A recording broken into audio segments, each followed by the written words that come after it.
Nearly 130 million children are born around the world. Some of them are born into the loving arms of their parents, cradled with compassion, with care.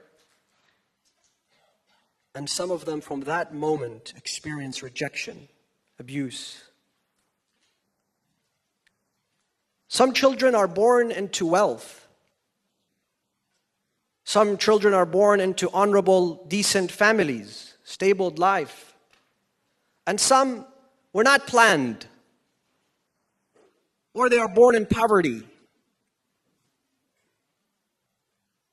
Some of them do not even have a family. They will never sense love, affection, and belonging. Some children are raised with love and affection and respect, while others are raised with fear, rejection, and abuse. Whatever the experience may be, whether good or bad, what is for certain is that those experiences will make who we are for the rest of our lives.